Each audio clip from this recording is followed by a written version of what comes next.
2000여 년 동안 수많은 추측에도 불구하고 바울의 육체에 있었던 가시가 도대체 무엇이었을까 알 길이 없습니다. 그러나 바울 자신은 분명히 알았습니다. 자기 육체에 가시가 있었어요. 아픈 가시가 있었어요. 부끄러운 가시가 있었어요. 바울은 이 육체의 가시가 그의 사역에 방해가 된다고 생각했습니다. 실제로 사탄은 그 육체의 가시를 가지고 바울 자신을 낙심시키려 했고 고린도 교회 성도들의 마음속에 바울의 사도직에 대한 의구심을 품게 했습니다. 사도가 어떻게 저렇게 몸에 계속 병을 달고 다녀야 되는가? 누가 보아도 그 가시는 사울의 사역을 방해하기 위해 보낸 사탄의 사자처럼 보였습니다. 그래서 바울은 그 가시가 자기 몸에서 떠나게 해 주시라고 주님께 3번 간절히 기도했습니다. 그런데 3번 마음을 정하고 집중적으로 기도하다가 바울은 뜻밖의 사실을 발견하게 됩니다. 하나님께서 그 가시를 바울에게 허락하셨다는 사실입니다. 이 일을 깨달은 바울은 더 이상 자기 육체에 있는 가시로 인하여서 기도하지 않기로 했습니다. 그 대신에 육체의 가시가 주는 유익을 받아들이기로 작정했습니다. 목사님들이 목회하다가 어려우면 그만두는 것을 보고 Before You Quit, 그만두기 전에 라는 책을 쓴 블레인 알렌 목사님이 그의 책에서 이런 말을 합니다. 아무리 기도하고 금식하고 경건의 훈련을 많이 해도 해결되지 않는 문제가 있다. 그 문제거리들은 하나님의 축복으로 그 자리에 있는 것이다. 그 문제거리들은 하나님의 축복으로 그 자리에 있는 것이다. 왜 하나님께서 바울에게 가시를 허락하셨을까요? 바울은 기도 가운데 2가지 대답을 얻게 됩니다. 첫째로 바울이 자만하지 않도록 하시기 위해서 가시를 허락하셨다는 사실입니다. 여러 계시를 받은 것이 지극히 크므로 너무 자만하지 않게 하시려고 내 육체에 가시 곧 사탄의 사자를 주셨으니 이는 나를 쳐서 너무 자만하지 않게 하려 하십니다.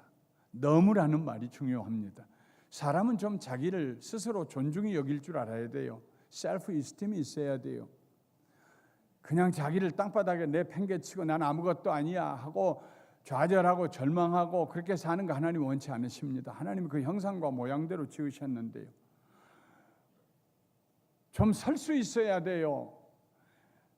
하나님이 나를 얼마나 사랑하시는가, 나는 얼마나 놀랍게 얼마나 영광스럽게 지음을 받았는가에 대해서 좀 자긍심을 가져야 돼요. 그런데 그것이 너무 지나쳐가지고 너무 자만하면 안 되는 것입니다. 너무 자만하지 않도록. 바울은 가시의 존재 이유에 대하여 2번이나 자만을 얘기합니다. 자만은 분수 이상으로 자기를 높이는 자세입니다. 예를 들면 종이 주인 노릇하는 경우입니다. 셋째 하늘에도 올라가 보았습니다. 말로 다 할 수 없는 세계를 보고 그 세계의 언어를 들었던 바울입니다. 얼마든지 자만할 수 있습니다. 당신들이 나를 어떻게 알아? 당신들하고는 질이 달라. 얼마든지 그렇게 생각할 수 있습니다.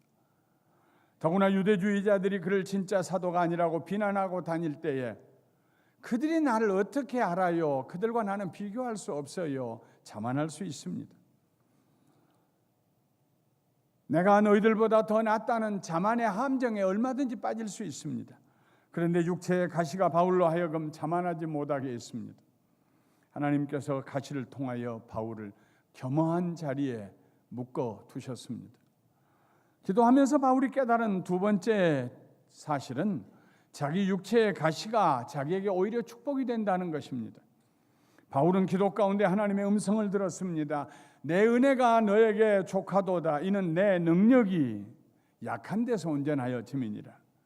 바울은 이 말씀을 듣고 즉시로 생각을 바꿨습니다. 자기 몸에 있는 가시가 자기에게 얼마나 큰 축복을 가져다 주는가를 묵상하기 시작했습니다.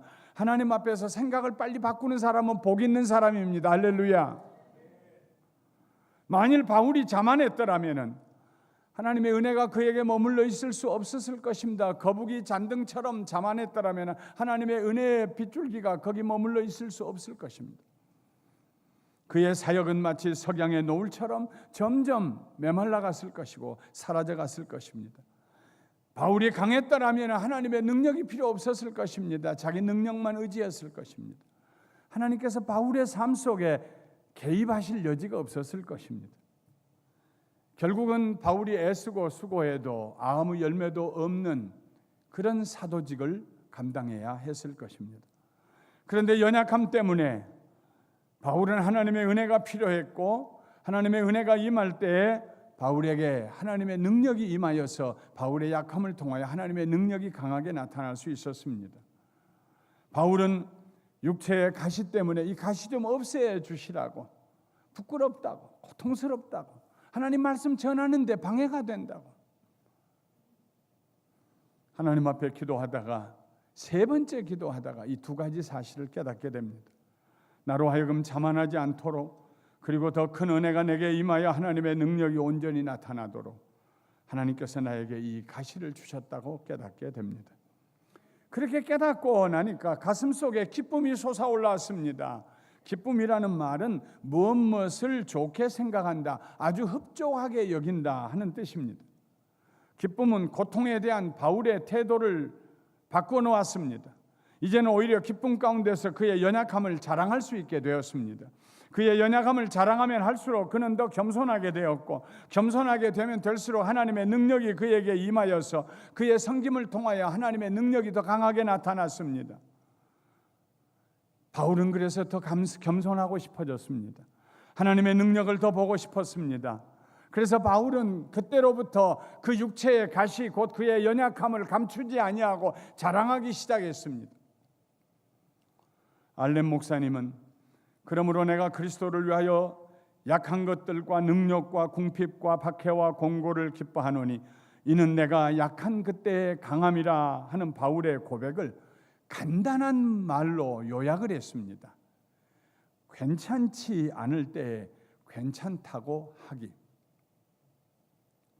영어로 얘기하면 okay when it is not okay. 아무리 둘러보아도 괜찮지 않은 상황이 아닙니다. 부끄러운 상황입니다. 연약한 상황입니다. 내가 뭘 할 수 없는 상황입니다. 그런데 바울은 그 자리에서 괜찮다고. 왜냐하면 내 능력이 아니라 하나님의 능력이 내게 임하기 때문에 괜찮다고 생각을 바꿉니다. 어떻게 바울이 그렇게 말할 수 있었을까요? 그리스도 때문입니다. 자기가 겸손할 때 그리스도가 높이심을 받고, 자기가 연약할 때 그리스도의 능력이 그를 통해서 나타나기 때문입니다. 이 고백 가운데서 그리스도를 위하여라는 구절을 빼버리면 아무것도 없습니다. 바울이 약한 것들과 능력과 궁핍과 박해와 공고를 기뻐하는 이유는 단순히 그가 약하게 됨으로 더 강하게 되기를 원해서가 아닙니다. 자기가 약하게 될 때, 겸손하게 될 때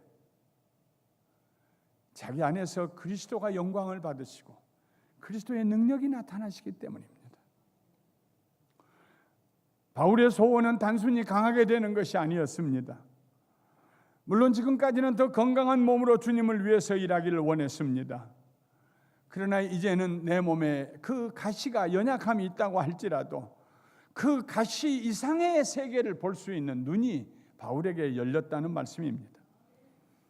내 은혜가 내게 족하도다. 이는 내 능력이 약한 데서 온전하여짐이라. 다시 들어보세요. 내 은혜가 너에게 족하도다. 이는 너의 능력이 그 약함 가운데 온전하게 된다고 안 하셨습니다. 내 은혜가 너에게 족하도다. 이는 네 능력이 아니라 내 능력이 너의 약한 가운데서 온전하게 나타나기 때문이다. 할렐루야. 그걸 깨닫는 순간 바울의 생각이 변화되었습니다. 패러다임 시프트가 일어났습니다. 그 순간 바울의 관점은 내 육체의 가시로부터 그리스도의 은혜로 바꾸어졌습니다.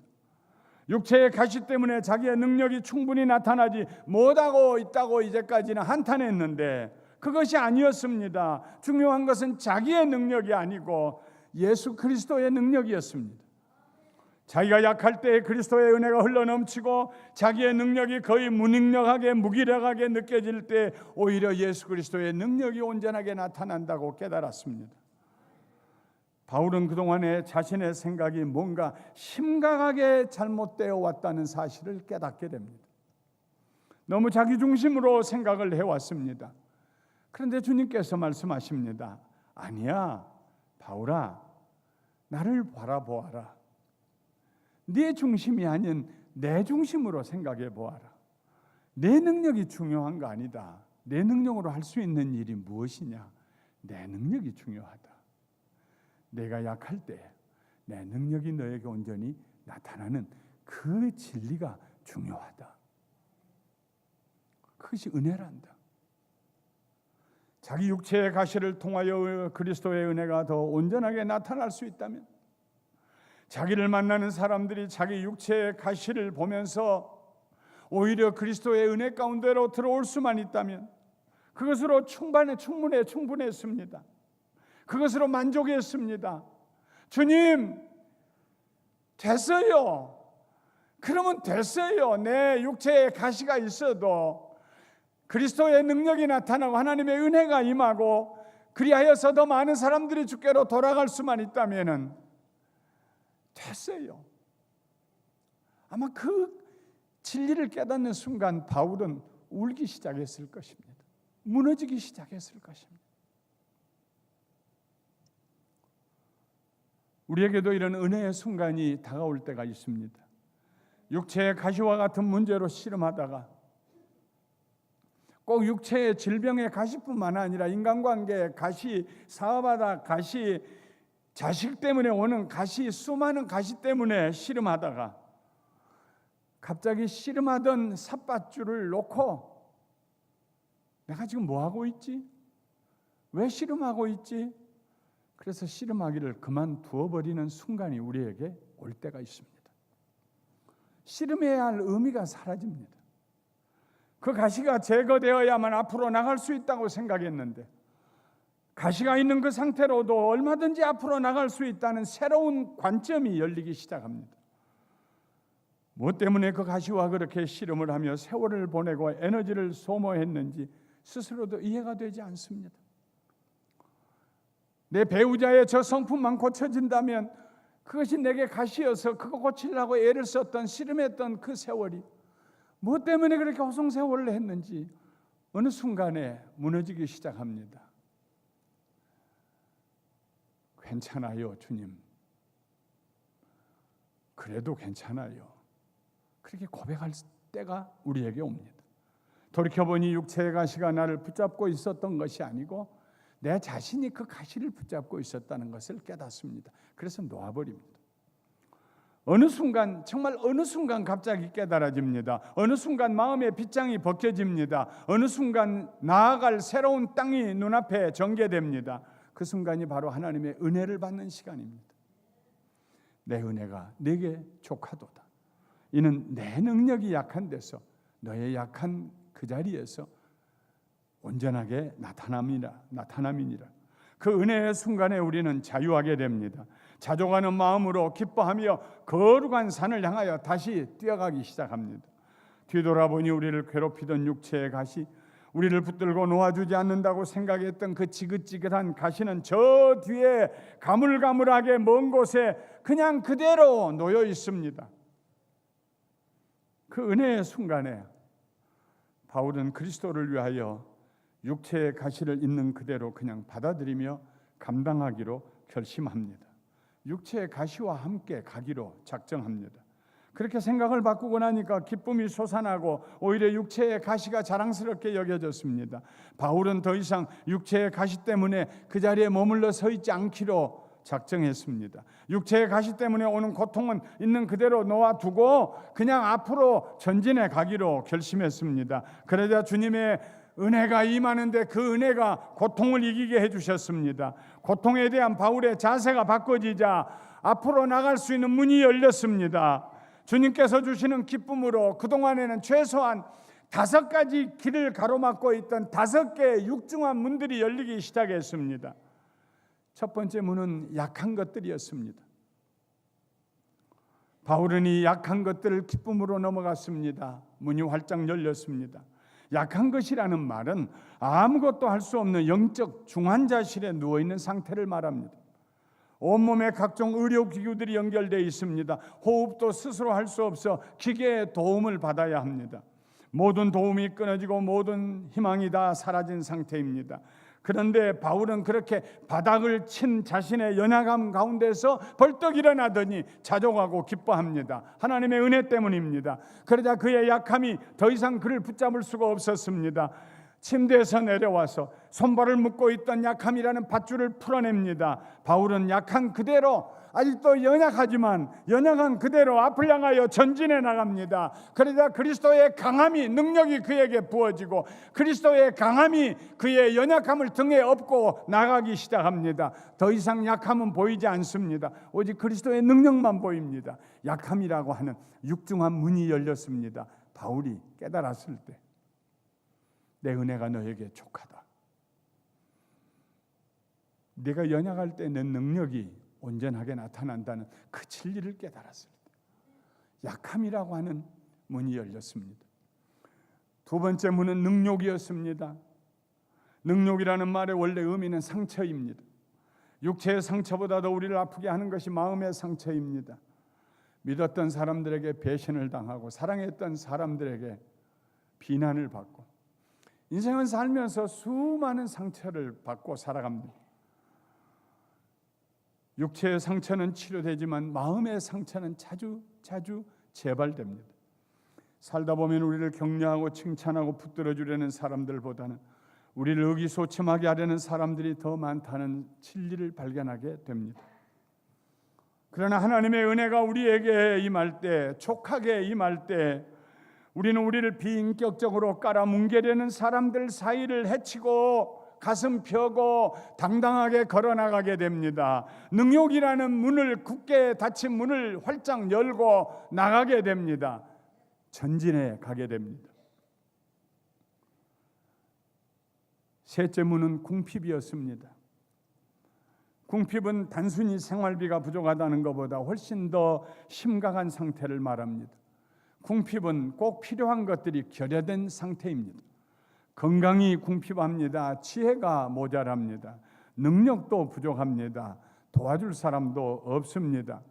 우리는 인생을 살면서 수많은 궁핍을 경험합니다. 그런마다 비어 있습니다. 산을 옮길 만한 큰 일이 우리 앞에 맡겨졌는데 산을 옮길 만한 도구는 아무것도 없습니다. 도와줄 사람도 없습니다. 그런데도 사람들은 비난합니다. 무능하다고. 사람들은 내가 게으름을 피우고 있다고 비난합니다. 그런데 그 굳게 닫힌 문 앞에서, 궁핍이라는 문 앞에서 하나님의 은혜가 우리에게 임하기 시작합니다. 아무것도 할 수 없는 상황인데 하나님의 은혜가 임하자 마음에 담대함이 생겼습니다. 궁핍이라는 문을 열어 제쳤습니다. 그리고 모든 가능성이 나를 기다리고 있는 그 새로운 땅으로 걸어 들어가기 시작합니다. 하나님의 은혜 때문에. 네 번째 문은 핍박이었습니다. 바울은 이 핍박이라는 문도 열고 기쁨으로 나아갔습니다. 바울은 루스드라에서 복음을 전하다가 나면서부터 일어나 본 적이 없는 장애인을 일어나서 걷고 뛰게 했습니다. 얼마나 놀라운 기적입니까? 얼마나 놀랐던지. 그 루스드라 성의 사람들이, 바울은 제우스 신이다, 저 바나바는 말을 잘하니까 해석자이다, 제우스 신의 대변자다, 그래서 헤르메스라고, 그래서 또 두 신 앞에 제사를 드리겠다고 황소를 끌고 왔습니다. 화관을 가지고 왔습니다. 바울이 그들을 말리면서 아니요 우리는 당신들과 똑같은 사람입니다. 그리고 예수 그리스도를 전하고 하나님을 증거했습니다. 그러나 며칠이 못 되어서 비시디 안디옥에서 내려온 유대인들이 루스드라에 사는 사람들을 거짓말로 바울을 비난하면서 저 바울은 사기꾼이다, 여러분들이 몰래 속아 넘어간 거야, 나쁜 사람들이야. 그래서 그 루스드라 사람들이 며칠 전에 일어났던 기적을 잊어버리고 돌로 바울을 쳤습니다. 돌에 맞고 바울이 죽은 것처럼 땅에 넘어져서 죽었다 생각하고 끌어서 시체를 성 밖에 내 던졌습니다. 얼마 후에 제자들이 보는 그 자리에서 바울이 일어났어요. 다시 루스드라 성에 들어가서 예수 믿는 사람들을 격려하고 다른 성으로 복음을 전하기 위해서 갑니다. 빌립보에서는 귀신 들린 여종을 치료해 준 대가로 많은 매를 맞고 감옥에 갇혔습니다. 지금도 이 지구상에 어디에선가 이렇게 핍박을 당하는 성도들이 많이 있습니다. 우리는 그들을 위해서 기도해야 합니다. 우리 조국 북쪽에 있는 북한에도 수많은 그리스도인들이 옥에 갇히고 죽임을 당하고 있습니다. 우리도 일상생활을 하면서 의로운 일을 하다가 방해받고 적대감에 휩싸일 때가 있습니다. 그때 만일 우리의 기쁨이 있다면은 하나님의 은혜에 대한 깨달음을 가지고 내가 연약할 때 하나님의 능력이 나타난다는 그 진리를 깨닫고 마음의 기쁨을 가지고 있다면 그 기쁨으로 문을 열고 나갈 수 있습니다. 핍박과 박해의 문을 열고 나갈 수 있습니다. 비난의 문을 열고 나갈 수 있습니다. 그리고 누가 뭐라고 하든지 의로운 삶을 살아갈 수가 있습니다. 선으로 악을 갚아가는 삶을 살 수가 있습니다. 다섯 번째, 바울을 감옥살이처럼 걸어 잠그고 있던 문은 곤란이라는 문입니다. 곤란은 문자적으로 협소한 장소를 말합니다. 바울은 핍박과 고난과 비난으로 인하여서 숨 쉴 여유도 없는 협소한 상황에 갇혀 있는 느낌을 가졌습니다. 특히 그가 그렇게 사랑해서 1년 반 동안 교회를 세웠던 고린도 교회 성도들이 바울을 향하여서 온갖 비난하는 말을 합니다. 온갖 비인격적인 말을 합니다. 못났다, 말도 잘 못한다. 바울은 예수님도 만나지 못했대. 삼류야, 괜히 와서 우리에게 똑똑한 채 했지. 고린도 교회가 4분 오열됐습니다. 어떻게 숨을 쉴 수 있겠습니까? 가슴이 쫄아드는데. 그렇게 사랑했던 고린도 교회 성도들이 그리스도를 떠나서 유대 율법주의자들의 말을 따라가고 할례를 받고 바울을 비난하고 신앙이 왜곡되고 그런 상황을 보고 바울이 어떻게 숨을 쉴 수가 있겠습니까? 숨을 쉴 수가 없었어요. 너무 눌렸어요. 그렇게 사랑했던 자식들이 잘못된 길로 빠지고 집을 나가고 부모에게 대드는데 어떻게 숨을 쉴 수가 있어요? In difficulty, 곤란한 상태. 그런데 하나님의 은혜가 임할 때, 네가 약할 때 내 능력이 온전하게 나타난다는 그 말씀을 깨닫고 붙들게 될 때, 비로소 가슴이 펴지고 숨을 쉬게 됩니다. 내 문제 하나님의 손에 넘겨드릴 수 있게 되고, 그 곤란한 상황에서도 하나님께서 나와 동행하십니다 하는 그 믿음 때문에 기쁨으로 문을 열고 내일을 향해서 걸어나갈 수가 있게 됩니다. 하나님의 은혜의 비밀을 깨닫고 나면 기쁨으로 그 인생의 좁은 골짜기 협곡을 넉넉하게 지나갈 수가 있습니다. 우리로 하여금 고통이 해결되지 않고 고난이 사라지지 않았음에도 불구하고 유연하게 앞을 향해 나갈 수 있게 해주는 능력은 하나님의 은혜로부터 옵니다. 하나님의 은혜는 족한 은혜입니다. 부족함이 없습니다. 하나님의 은혜가 임하면 만족을 누리게 됩니다. 문제에서 벗어나는 중요한 비결은 만족입니다. 기쁨과 만족은 언제나 함께 갑니다. 바울 사도는 기쁘고 만족했습니다. 하나님의 은혜를 깨닫고 난 다음에. 만족은 무엇입니까? 만족은 오늘에서 약한 것들, 능욕, 궁핍, 핍박, 곤란을 빼고 남은 것이 아닙니다. 만족은 오늘에다가 우리가 바라던 축복과 번영과 사람들의 인정받음을 더하는 것도 아닙니다. 만족은 하나님의 은혜로 인해서 오늘에서 아무것도 뺄 게 없고 오늘에다 아무것도 더할 것이 없는 상태입니다. 할렐루야. 그게 만족입니다.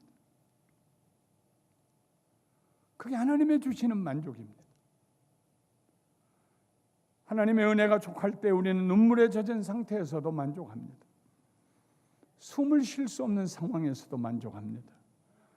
심한 상처를 받으면서도 만족합니다. 때때로 아무것도 가진 것이 없음에도 불구하고 만족합니다. 무엇이 어떻게 되어가고 있는지 확신하지 못하는 답답한 상황 속에서도 만족할 수 있습니다. 기뻐합니다. 앞을 향해서 나아갈 수 있습니다. 말씀을 마치겠습니다. 사랑하는 성도 여러분, 여러분의 삶의 가시가 무엇인지 구별하십시오. 막연하게 아이고 사는 거 참 지겹다 그렇게 하지 마십시오. 무엇 때문에 지겹다고 느껴지는지, 무엇 때문에 기쁨이 없는지, 무엇 때문에 이렇게 불안하고 무엇 때문에 이렇게 신경질 부리는지, 하나님 내 눈을 열어서 내 삶의 가시가 무엇인지 좀 보게 해주세요. 2000년이 지난 지금까지 우리는 바울의 육체의 가시가 무엇이었는지 정확하게 모릅니다. 아무도 모릅니다. 그러나 바울 자신은 알고 있었습니다. 우리의 가시가 무엇인지 분명히 먼저 알아야 합니다. 기도하는 사람만이 발견해낼 수 있습니다. 나아가서 하나님의 은혜를 발견하십시오. 하나님의 은혜는 이미 거기 와 있습니다. 주님, 내게 필요한 것은 하나님의 은혜입니다. 은혜를 볼 수 있는 눈을 열어주세요 하는 순간 뚝이 무너지고 하나님의 은혜의 강물이 흘러들어올 줄 믿습니다. 은혜가 임하면 됩니다. 우리의 문제에다가 하나님의 은혜가 더해지면은 거기에서 나오는 상품은, 생산품은 자족함, 기쁨, 그리고 자랑입니다. 목표를 분명히 하십시오. 나를 위해서 은혜를 구하지 마십시오. 그리스도를 위해서 은혜를 구하십시오. 나의 강함을 구하지 마십시오. 나의 연약함 가운데 나타나는 예수 그리스도의 강함을 구하십시오. 그리스도가 내 안에 살게 하십시오. 내가 이제 그리스도와 함께 십자가에 못 박혔나니 이는 내가 산 것이 아니요 그리스도 안에 내가 사는 것이니라. 이제 내가 육체 가운데 사는 것은 나를 사랑하사 나를 위하여 자기 몸을 십자가 위에 못 박도록 내어놓으신 그 하나님의 아들 예수 그리스도의 사랑 안에 사는 것이라. 나를 위해서 은혜가 필요한 것이 아닙니다. 나를 위해서 능력이 필요한 것이 아닙니다.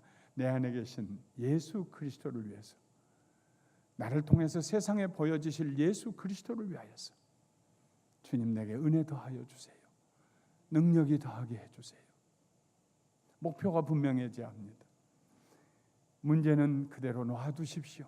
그거 해결해야 그 다음 넘어가겠다고 생각하지 마십시오. 어떤 때는 하나님께서 우리에게 필요하셔서 그 문제 그냥 거기다가 놓으실 수도 있습니다. 그냥 받아들이세요. 그리고 하나님의 은혜 가운데 앞을 향해 전진해 나가십시오. 그러다 보면은 어느 날 뒤돌아보면 문제는 까마득하게 저 뒤에 있고, 그리고 나는 문제 밖에 나와서 하나님이 예비하신 은혜의 시간과 은혜의 공간을 걸어가고 있는 놀라운 축복을 경험하게 될 것입니다. 그렇게 되시기를 주님의 이름으로 축원합니다. 축원합니다.